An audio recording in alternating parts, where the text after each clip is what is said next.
Salam sehat Tribuners, kembali lagi berjumpa bersama kami dalam program Depok Hari Ini bersama saya Dodi Hasanuddin. Di samping saya sudah ada anggota Komisioner KPU Kota Depok, Bang David Hermawan, betul ya? Betul. Sebagai Ketua Perencanaan Data dan Informasi KPU Kota Depok. Assalamualaikum Bang. Salam. Sehat nih? Alhamdulillah. Ini walaupun sudah muter-muter masih seger aja nih kayaknya. Ya harus ya? segar ya. Wah. Harus kelihatan segar terus ya. Demi suksesnya Pilkada Kota Depok ya. Betul. Luar biasa nih. Tribuners, Bang David ini soleh deh. Nah, soleh karena lulusan Universitas Islam Negeri, betul ya? Ya, UI Negeri. UI Negeri ya. Kemudian juga Universitas Negeri Jakarta, Bang. Ini susah nih kalau menghadapi beliau nih. Soleh dan punya karakter kayaknya. Ya. Bang. Oke. Gimana? Kayaknya kalau bicara keberlangsungan penyelenggaraan pilkada di Kota Depok nih ada di tangan beliau nih, karena ini beliau di bidang perencanaan. Bang, gimana Bang nih untuk bisa menyukseskan pilkada di Kota Depok di 2020? Apa yang sudah direncanakan hingga saat ini berjalan? Jadi sejak awal kita itu dalam penyelenggaraan ini kan mendapatkan hibah hibah dari pemerintah kota. Nah, itu tentunya dalam semua tahapan pilkada yaitu sudah kita rencanakan nanti uang hibah yang diamanatkan Pemda ke KPU itu dipergunakan untuk apa saja. Karena kita ada 5 divisi ya. Nah, itu mencakup seluruh 5 divisi yang ada. Jadi kegiatan dari 5 divisi ini ya masuk dalam anggaran hibah yang sudah kita terima. Jadi boleh dikupas nih, apa saja sih yang direncanakan untuk mensukseskan pilkada di Kota Depok?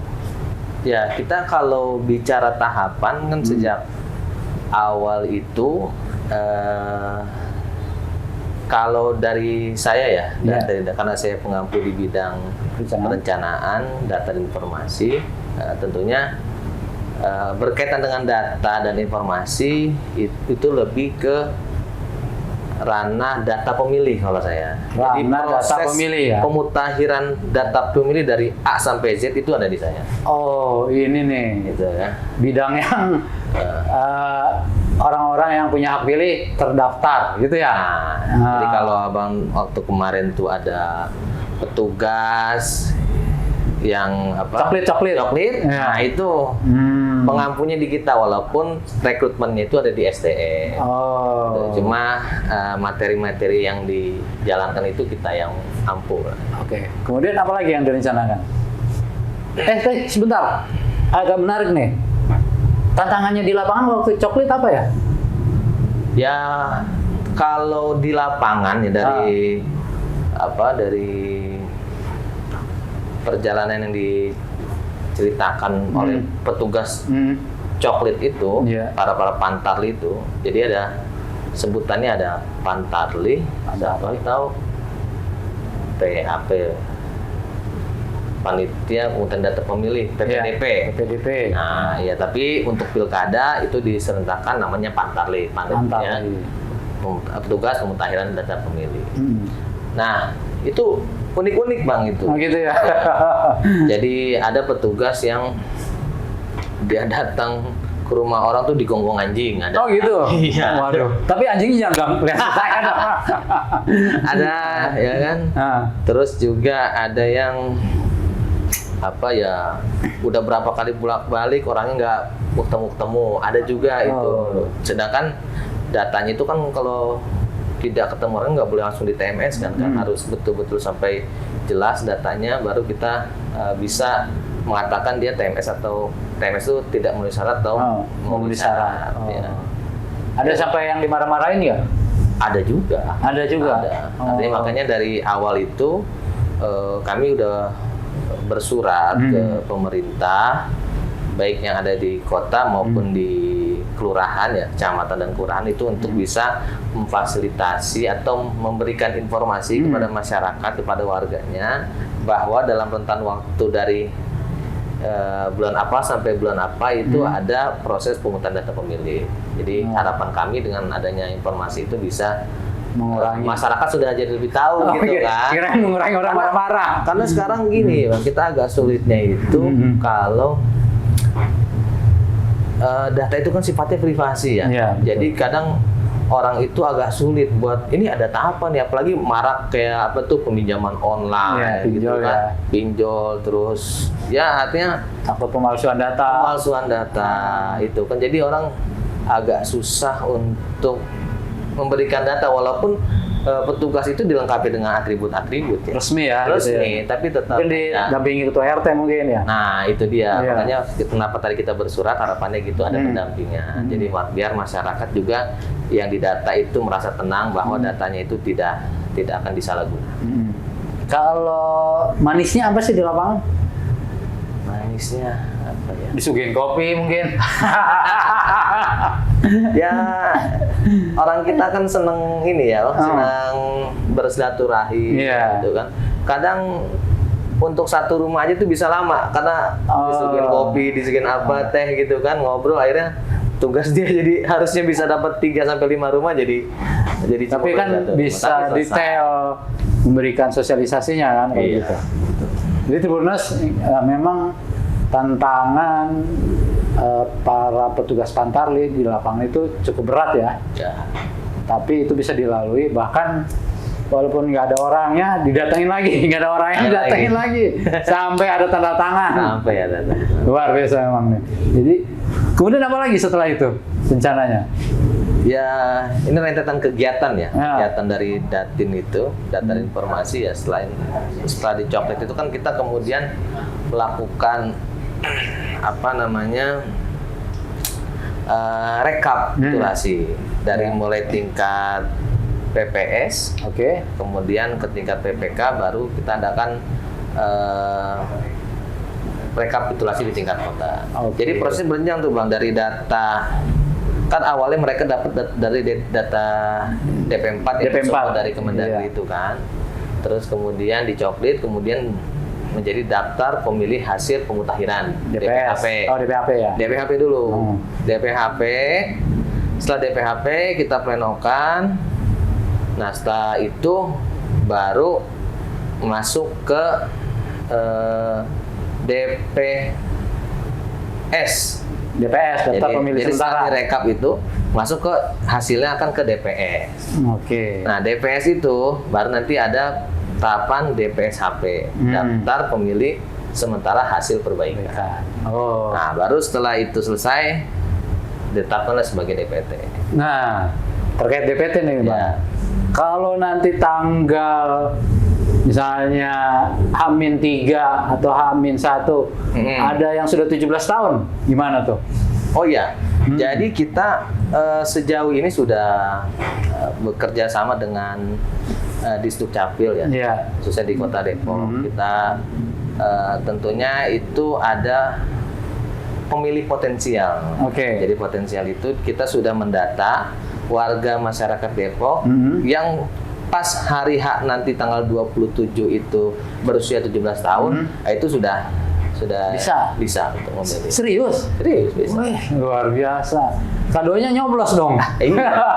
Makanya bahkan informasi dari Disduk Capil itu pemilih potensial ini nanti ketika sudah usia 17 itu secara otomatis nanti dibuatkan KTP dari Disduk Capil. Oh gitu. Tinggal nanti proses apa bisa dikirim lewat jasa kurir ekspedisi atau bisa langsung ambil di Disduk Capil. Karena itu karena di Disduk Capil kemarin itu melakukan perekaman di masing-masing sekolah. Jadi Tribuners terutama warga Kota Depok yang tanggal 27 November 2024 hari Rabu berusia 17 tahun langsung datang ke TPS. Bisa daftar dan coblos, bahkan dapat kado ya. Ya, KTP. KTP.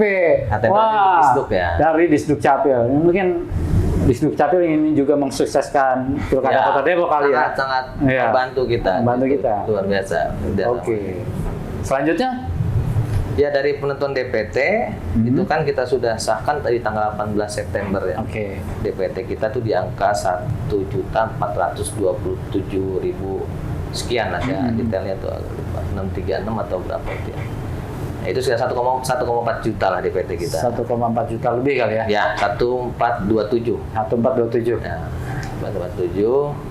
Nah, itu sudah kita sahkan di tanggal 18 September kemarin. Nah, kemudian setelah proses pelaksanaan penetapan DPT itu kita membuka layanan untuk masyarakat yang ingin pindah memilih. Oh, pindah dapil. Pindah memilih, Oh, bukan dapil. iya. Pindah memilih ya. Pindah memilih. Iya, iya. Contoh kata misalkan dia pas tanggal 27 dia warga Depok, tapi ketika tanggal 27 dia ada tugas atau bekerja ya. Iya. Bekerja dia di Cirebon misalkan. Oh, Nah, itu. itu bisa melakukan pindah memilih dari Depok. Nanti data yang ada di DPT itu kita pindahkan nanti ke Cirebon. Tapi ya di sana cuma bisa milih gubernur aja. Oh. Karena Sayang dong. ya sayang, makanya harapannya nggak usah pindah memilih lah di sini. Tapi kalau pindah RW bisa? Pindah RW, wah lu tuh sama RW ngapain pindah, lu tinggal jalan aja. Oh, kirain harus ada. Kalau pindah kelurahan? Bisa, Tetap cuma, bisa? Cuma ya gitu kita melihat urgensinya di mana. Oh, kalau berarti- masih bisa dijangkau gitu kan, kita sarankan ya sudahlah. Oh, berarti di TPS awal ya yang sudah terdaftar ya? Ini kan kita adakan layanan pindah memilih ini supaya ada kemudahan bagi Oke. masyarakat. Jadi jangan sampai nanti karena alasan pekerjaan atau alasan belajar segala macam jadi nggak menggunakan hak pilihnya Oke. gitu.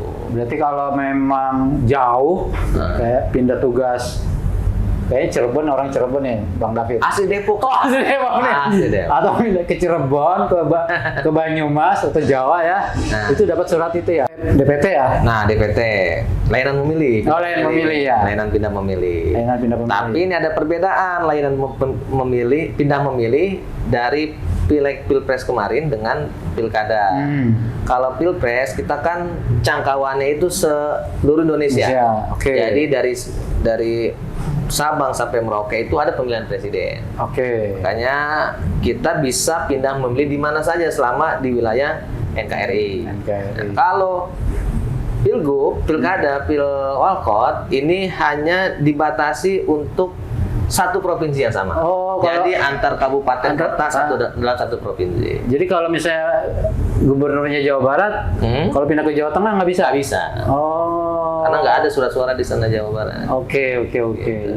Jadi ini informasi buat warga Kota Depok yang memang ingin menyalurkan suara, jangan memang harus. Tapi ini Oh. kita memang kemarin kan di keputusan MK itu ada batasan tanggal proses pindah memilih itu. Jadi ada H-30, ada H-7.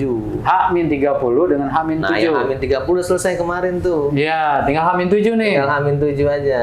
Jadi masih ada kesempatan nih Nah, untuk warga tapi Depok. nggak semuanya. Oh, gitu? Ada beberapa kategori yang sampai 30 H-30 itu ada 9 kategori. Oke. Ya termasuk di dalamnya belajar, terus bekerja, terus narapidana, pasien rumah sakit, Oke.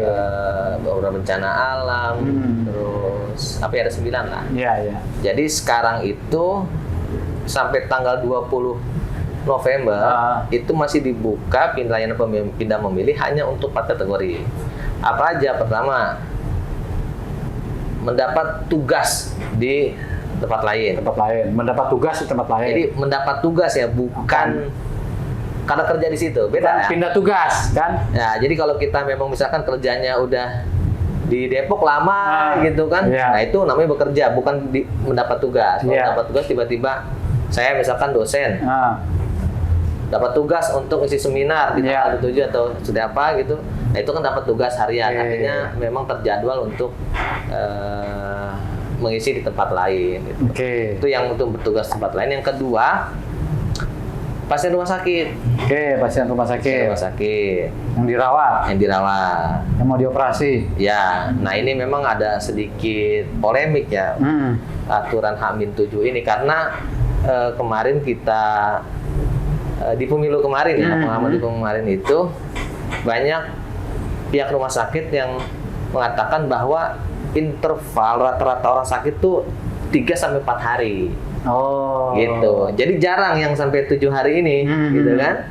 Makanya biasanya kita kalau didaftarkan H-7 sebelum pencoblosan udah pulang duluan. Iya. Gitu kan? Nah, biasanya pasien-pasien terjadwal kalau ini. Kayak misalkan pasien-pasien HD, hemodial itu kan yang cuci darah itu kan biasanya terjadwal, itu mungkin nanti bisa Berarti kalau yang menjadi catatan pasien-pasien yang tidak terprediksi, misalnya kecelakaan lalu lintas. Bukan, jadi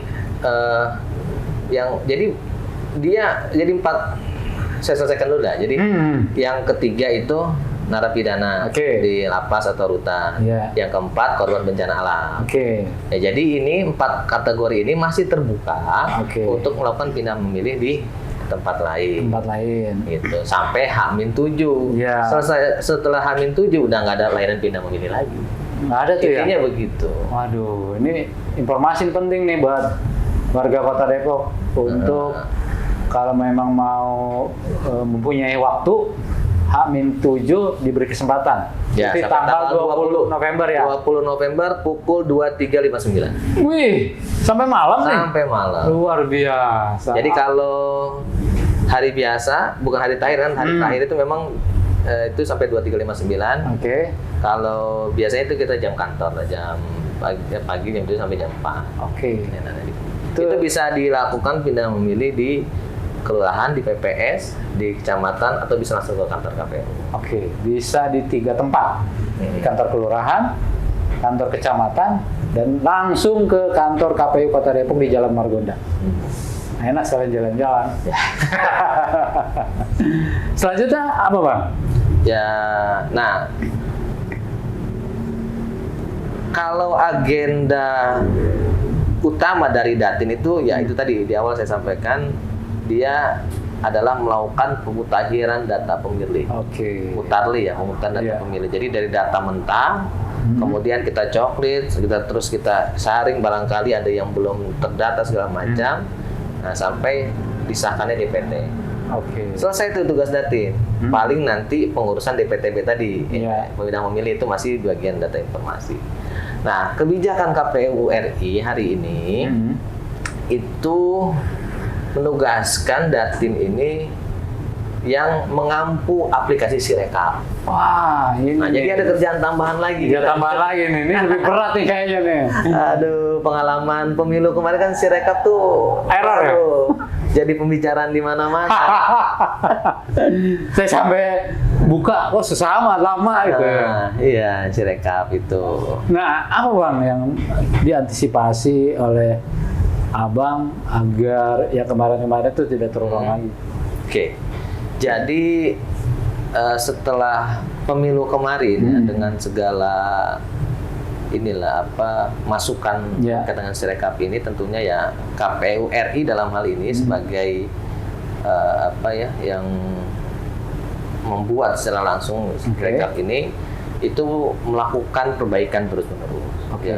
Jadi ada beberapa fitur-fitur di aplikasi Sirekap ini yang memudahkan penggunanya, terutama mengantisipasi segala kondisi yang terjadi saat penghitungan nanti.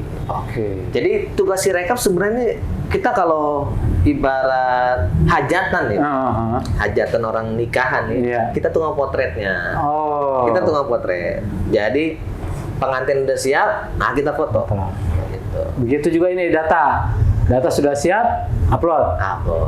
Jadi berkaitan dengan media informasi memang datanya dari kita. Gitu. Tapi menurut saya nggak simpel loh tugas. Iya, jadi kelihatannya simpel. Tunggu moto, cuma moto, terus sistem itu membaca karakter angka itu kan, kemudian muncul angka ketika sudah sinkron dengan C hasil yang difoto itu, udah tinggal kita input, masuk ke sana, selesai. Cuma persoalannya nggak sesimpel itu. Ya, kadang kalau kita flashback ke belakang gitu ya, di pemilu kemarin kan masanya memang persoalan sinyal. Tapi saya pikir kalau di Depok itu sinyal relatif stabil lah ya. Kecuali mungkin di beberapa daerah. Cuma memang ya itu terkendala server. Ya. Nah, lagi-lagi ini mungkin perlu saya tekankan bahwa Sirekap ini sebetulnya alat bantu. Oke. Alat bantu untuk melakukan Pengawasan. bukan. Ya, intinya sih pengawasan. Iya. Tapi tujuannya adalah keterbukaan informasi buat publik masyarakat. ya. Itu. Oke. Jadi Sirekap itu tujuannya itu, jadi masyarakat bisa langsung Lihat. mengakses ya. Jadi karena hasil data itu kan masuk ke info Iya. pemilu itu kan, untuk pemilihan. Di situ masyarakat bisa mengontrol langsung apakah sesuai Atau dengan tidak. penghitungan di awal di TPS atau tidak. Jadi Arti transparansi publik lah. transparansi publik sekaligus pengawasan ya. Pengawasan. Pengawasan publik ya. Betul. Jadi nggak main-main tuh. Oh iya. Jadi Nah. kita betul-betul terbuka, nggak ada yang kita tutup-tutupi. Iya. Kalau yang ditutup-tutupi apa dong? Nggak ada, semua Nggak ada ya? terbuka lah. Terbuka ya? Terbuka. Emang enak, zamannya zaman terbuka memang, udah enak itu. Bang, kan kemarin tuh sempet ada hack ya masuk ya. Jadi ketika ada informasi data, berubah gitu datanya. Itu gimana tuh antisipasinya? Nah, ini kan perubahan-perubahan yang terjadi itu kan sebetulnya apa ya, kita nggak terlalu fokus karena itu. Iya. Ya, artinya tetap yang digunakan dalam hasil penghitungan nanti adalah penghitungan manual. C1. Iya, penghitungan manual yang dilakukan oleh KPU. Oh iya. Dari tingkat TPS, terus kemudian pleno di PWK, Iya. kemudian di tingkat kabupaten kota. Ya.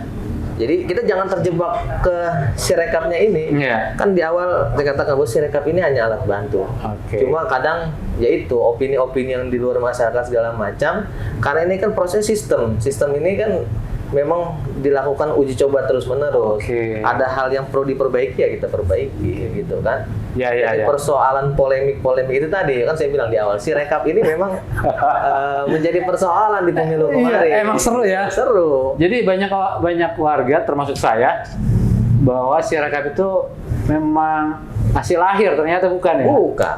Gitu. Kalau saya sih melihatnya Sirekapnya itu tadi transparansi informasi publik lah. Jadi masyarakat bisa melihat secara langsung benar atau enggak. Kalau ada masyarakat melihat ada yang tidak sesuai gitu, salah ya bisa disampaikan. Artinya kita nggak membatasi siapapun untuk dapat informasi. Gitu.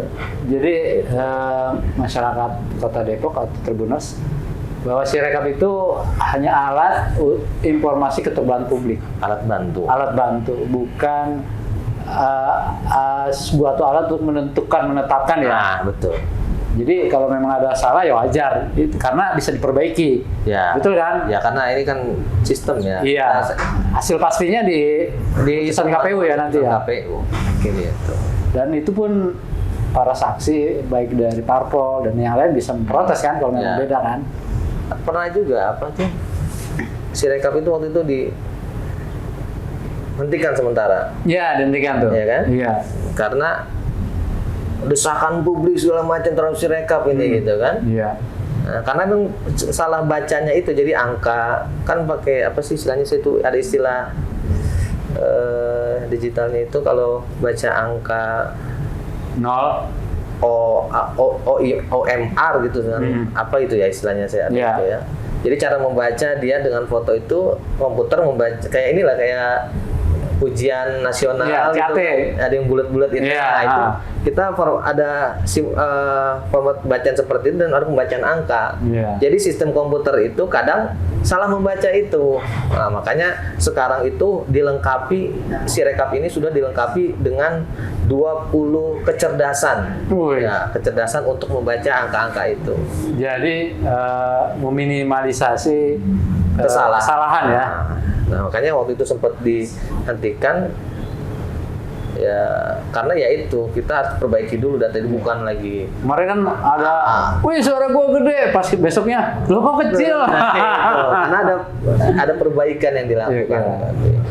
Karena kita sandingkan dengan C hasil yang itu kita sinkronkan dengan cara komputer baca angka itu. Oke. Gitu. Insya Allah hari ini kita sudah 2 kali simulasi ya. Oke. Simulasi jaringan simulasi rekap ini. Di tahap pertama mungkin memang masih berasa lama ya, terus yang kedua kemarin sudah jauh lebih baik. Insya Allah siap lah itu udah. Itu kalau si rekap itu berfungsinya setelah jam 1 siang atau jam berapa? Setelah penghitungan. Setelah penghitungan di TPS? Iya. Setelah sudah ada hasilnya. Oh. Jadi sudah Kan dari TPS ke kecamatan. Baru itu Bukan. Jadi di TPS sendiri sudah selesai? Jadi kita tuh ada Sirekap mobile sama Sirekap web. Oh. Mobile itu digunakan saat penghitungan selesai di TPS. Jadi KPPS itu pakai Sirekap mobile. Oh, di Jadi foto pakai ya? handphone. Kenapa mobile? Karena bisa dibawa kemana-mana. Iya. Nah, Sirekap mobile selesai, data masuk ke server kita gitu kan. Terus kemudian setelah selesai itu lanjut ke PPK. Nah, PPK itu nanti pleno dia menggunakan Sirekap web. Oke. Jadi tidak memoto lagi. Iya. Jadi menginput data yang sudah masuk dari TPS itu tadi. Oke. Gitu. Jadi memang udah terkontrol dari TPS ya? Dari TPS. Jadi jangan suzon dengan Sirekap ya? Ya. Karena itu alat bantu transformasi informasi publik, transparansi publik, informasi publik dari KPU Kota Depok pada warga Kota Depok. Bang, ini ada yang satu nih mungkin ya, yang bisa saya tanyakan nih, yang mungkin di setiap penghitungan itu sering dilakukan. Hitung cepat, itu bagaimana? Hitung cepat. Iya. Kalau hitung cepat itu kan memang ini ya. Kalau kita sih di KPU itu nggak ada kegiatan quick count cepat itu nggak ada. Kita tuh hitung manual saja. Itu kan quick count itu memang ada pihak-pihak lembaga-lembaga yang memang dengan keilmuannya gitu kan melakukan hitungan cepat gitu dengan menggunakan beberapa sampel gitu kan. Itu memang ada beberapa yang masuk ke kita lembaga-lembaga survei itu karena kalau mereka mau terlibat memang sudah rekomendasi dari KPU. Oke. Itu kalau kita sih nggak ke situ kan? Karena itu bukan acuan kan? Bukan acuan kita. Kan ketetapan ya. Karena kita mengumumkan hasil itu sesuai dengan tahapan yang sudah ditentukan oleh KPU. Jadi tahapan penghitungan sampai kapan itu sudah ada terjadi. Jadi kalau hitung cepat itu secara aturan diperbolehkan ya? Ya boleh. Boleh aja ya. Dan itu harus terdaftar di KPU ya? Kalau mau masuk ya sebagai lembaga itu harus terdaftar di KPU. Artinya dia semacam apa sih kalau itu terverifikasi? Ya, terverifikasi oleh KPU. Oleh KPU. Jelas, artinya dia masukin formulir rekomendasi itu kita tuh dengan legitimasi dia gitu. Iya, artinya mereka yang mau mengumumkan hitung cepat, kasarnya itu sowan dulu ke KPU. Iya. Kalau nggak sowan nggak boleh ya? Ya. Takutnya ntar salah lagi. Ntar salah lagi. Ya kan, ya itulah kan persoalan salah atau benar kan nanti jadi takutnya menggiring opini. Penilaian mereka sendiri, artinya penilaian publik ke mereka gitu. Artinya lembaga-lembaga survei yang kredibel, saya pikir hal-hal yang semacam itu udah mereka penuhi. Gitu. Artinya mereka kan menjaga kualitas informasi yang dia sampaikan kan. Bahkan ya itu kan saya ingat Milu kapan gitu kan banyak tuh lembaga survei yang gulung tikar itu. Iya, betul. Karena memang ya itu tadi kita nggak terlalu masuk ke situ lah. Jadi memang ada dampaknya sendiri bagi lembaga survei yang berbuat. Jadi ada aneh-aneh lah. Ada karmanya. Tapi Tribuners memang nanti kalau ada hitung cepat itu memang lembaganya sudah terverifikasi di KPU Depok ya. Ada, nanti kita akan sampaikan yang sudah minta rekomendasi dari kita tuh siapa-siapa ya Pak Gita kami sampaikan. Ada puluhan ya? Oh enggak, yang kemarin sih baru 1-2 yang masuk. Baru 1-2 ya? Iya. Sampai nanti mungkin, kalau tahun kemarin? Tahun kemarin kan 2019 maksudnya? wah saya belum di KPU. Aku belum di KPU, oh, iya lupa saya. Iya, pantas mikir. Karena belum jadi anggota KPU Kota Depok. Iya. Oke Tribunas, demikian bincang-bincang kita bersama anggota Komisioner KPU Kota Depok, Bang David Hermawan. Beliau juga Ketua Divisi Perencanaan, Data dan Informasi. Mari kita doakan semoga Pilkada Kota Depok berjalan sukses dan damai. Jangan lupa Rabu 27 November datang ke TPS. Jangan healing dulu. Ya, Coblos dulu baru healing. betul. Demikian Tribunas, Assalamualaikum warahmatullahi wabarakatuh. Salam. Terima kasih ya Bang. Siap.